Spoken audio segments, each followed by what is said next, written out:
Okay, this is a video to show how to fix a propane heater that won't stay lit. You know, you got this, this is the red button. You have to hold this in for 30 seconds. This used to be the red button.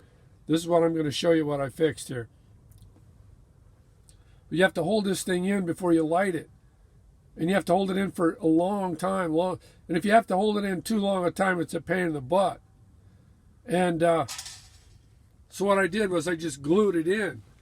There's two things that can keep your heater from staying lit. It can be this thermocoupler, this button here that you hold in when you light it.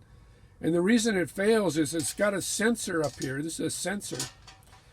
And this sensor is not working properly. And so you have to hold this in. But if it eventually lights, if you just have to hold it in a long, long time, you know it's this. There's another thing that it can be, though. You see this little ball up here? This is your tip over switch. It has a little steel ball inside of there, and it sits on top of a little switch.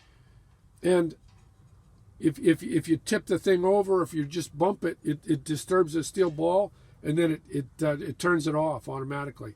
It's a knockover switch. But sometimes it can fail because maybe the switch gets a little corroded or something, and the ball's not heavy enough to push the switch down or something like that. And anyway, this can fail. So it's either this, because they run in series. Both of these have to be working for your lighter to stay lit. So if it lights after a really long time, but it just takes a long time, you know it's this.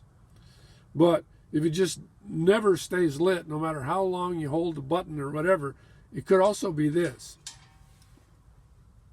But if you've determined that it is the thermocoupler, all you have to do is epoxy this button in. There's people telling you got to cut these wires, and you got to take the spring out of here and deactivate this valve in here. No, just you sand the red part a little bit, or scrape it or something, and then put some JB Weld around it, push it in. Well, you got to put a C-clamp on here. The C-clamp holds the button while you're putting the epoxy on.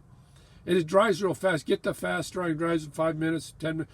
An hour later, it's fully hard. So I took this, I put it on there, put the C-clamp on, I put the epoxy on, waited an hour, took the C-clamp off, and then I put another dose of epoxy and a washer too to strengthen, to reinforce it on the end here. So that's really going to make it strong now. So that's not going anywhere. So just use JB Weld. You don't have to do anything else. The heater operates the same way whether that button's held in or not. So even though after I glue that, I still got all the high, low, medium speeds, turn it on, but I don't have to wait. I just turn it on. I turn this on, light it. Watch this. I'll give you a demonstration here. Okay. Turn it on. Light it. I'm done. That's it, folks. It's lit. There you go. See, it's doing its thing. So, and then you just turn it off.